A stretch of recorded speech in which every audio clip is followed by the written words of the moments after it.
صاحب قوت القلوب باجدید بستامی کے بارے میں لکھتے ہیں کہ انہوں نے خود بیان کیا۔ یہ قوت القلوب کیا ہے؟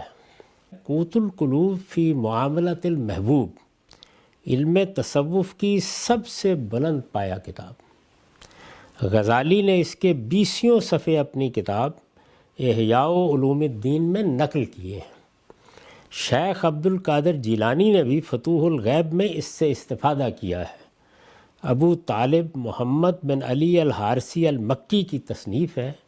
مکے میں پیدا ہوئے، 386 ہجری میں بغداد میں وفات پائی۔ تو یہ کوئی معمولی درجے کی کتاب نہیں ہے۔ اس میں جن بزرگ کا ذکر ہو رہا ہے وہ باجد بستامی ہیں، ہمارے ہاں بھی لوگ ان سے واقف ہیں۔ ان کے بارے میں یہ ایک نوٹ ہے کہ ابو یزید طیفور البستامی 3 صدی ہجری کے اکابر صوفیہ میں سے ہیں۔ یہ بھی بہت بڑے لوگوں میں شمار کیے جاتے ہیں۔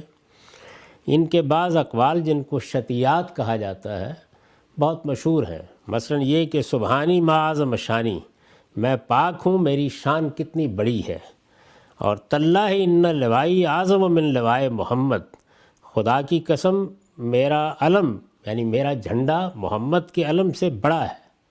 تو اس طرح کی بہت سی چیزیں ان سے صادر ہوئیں۔ 261 ہجری میں خراسان کے شہر بستام میں اس دنیا سے رخصت ہوئے۔ یہ ان کا ذکر ہو رہا ہے۔ انہوں نے خود بیان کیا، اب یہ ذرا بیان سنیے۔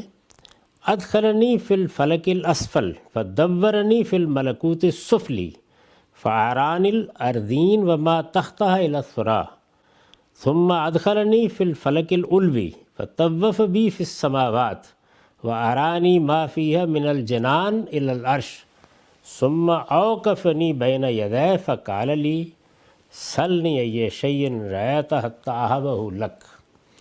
اللہ تعالیٰ مجھے فلک اسفل میں لے گئے اور ملکوت سفلی کی سیر کرائی، یعنی جو نیچے کا ملکوت ہے، نیچے کی بادشاہی ہے خداوند کی، اس کی سیر کرائی۔ اس طرح مجھے ساری زمینیں اور پاتال تک دکھائی۔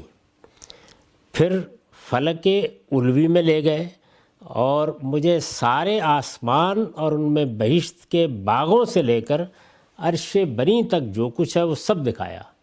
اس کے بعد مجھے اپنے سامنے کھڑا کیا اور فرمایا مانگو جو کچھ تم نے دیکھا ہے میں تمہیں دوں گا۔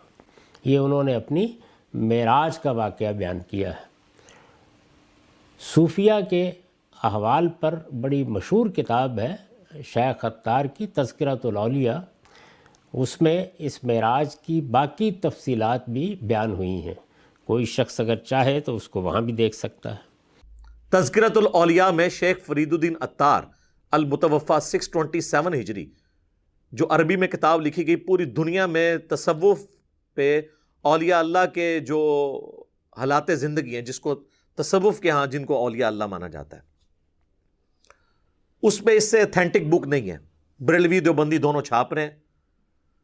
فضان سنت میں بھی دعوت اسلامی کے اس کے حوالے موجود ہیں، اور تبلیغی جماعت کی فضائل اعمال اور فضائل صدقات میں بھی موجود ہیں۔ وہ ایک سمجھ لیں ایک بنیادی کتابوں میں سے ہے، بزرگوں کے حالات زندگی۔ اس میں میں نے کہا تھا کہ بایزید بستامی کا آپ چیپٹر کھول کے پڑھ لیں۔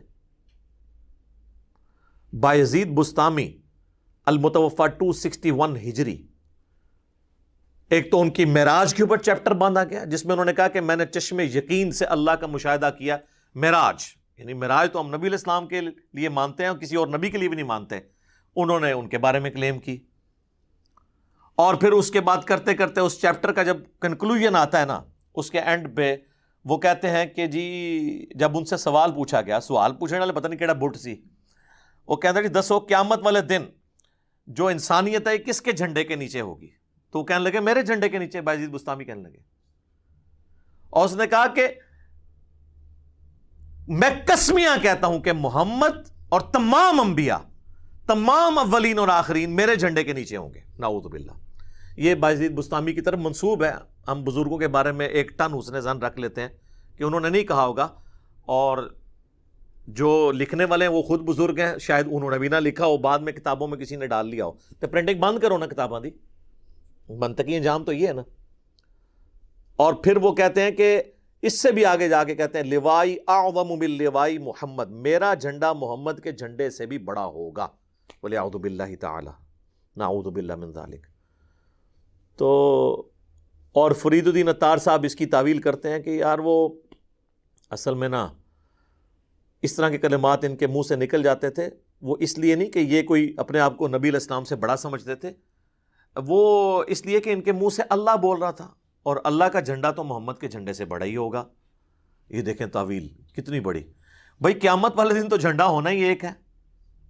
بخاری اور مسلم دونوں میں حدیث شفاعت کھول کے دیکھ لیں، نبی علیہ السلام نے فرمایا کہ میں اولین اور آخرین کا سردار اور خطیب ہوں اللہ کی بارگاہ میں، قیامت والے دن میرے ذریعے شفاعت کا دروازہ کھلے گا۔ سب سے پہلے صحیح مسلم میں آتا ہے کہ سب سے پہلے میں قبر سے نکالا جاؤں گا، سب سے پہلے میں شفاعت کروں گا، اور سب سے پہلے میری شفاعت قبول کی جائے گی۔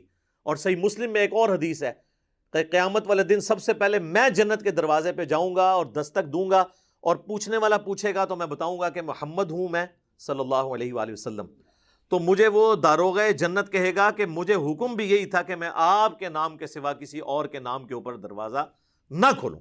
صلاۃ بر محمد و آل محمد، اللہم صلی علی محمد و علی آل محمد۔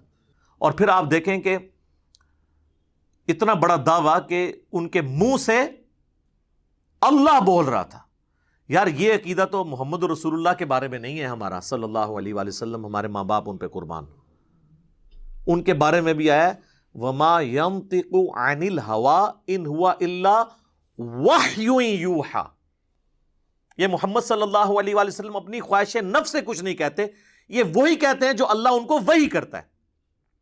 تو قرآن اللہ کا کلام ہے، نبی صلی اللہ علیہ وآلہ وسلم پر نازل ہوا،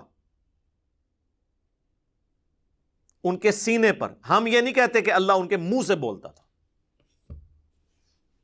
یہ تو ہمارا عقیدہ امام کائنات صلی اللہ علیہ وآلہ وسلم کے بارے میں نہیں ہے، اور آپ یہ عقیدہ بایزید بسطامی کے بارے میں رکھتے ہیں۔ اور یہ سیم جملے کہ ان کے منہ سے بولنے والی حق تعالیٰ کی زبان تھی، کشف الماجوب میں علی بن عثمان حجویری جن کے مزار کے اوپر المتوفہ 465 ہجری ہمارے یہ بابا جی خادم رضوی صاحب اکثر جایا کرتے تھے، اور ایون وہ کتاب بھی دکھایا کرتے تھے کہ جی یہ کشف الماجوب جو ہے نا، جس کا کوئی پیر نہیں اس کتاب کو پڑھ لے۔ اس کتاب میں بھی بایزید بسطامی کے بارے میں یہی لکھی ہوئی ہے تعویل کہ یہ جو کہا کرتے تھے نا سبحانی سبحانی ما اعظم شأنی، میں پاک ہوں میں پاک ہوں، میری شان کتنی بلند ہے، تو وہ کہتے ہیں اللہ ان کے منہ سے بولتا تھا، ورنہ تو کوئی اپنے آپ کو پاک نہیں کہہ سکتا، وہ اللہ کہہ رہا ہوتا تھا میں پاک ہوں، اور زبان ان کی ہوتی تھی۔ یہ سیم تعویل وہاں پہ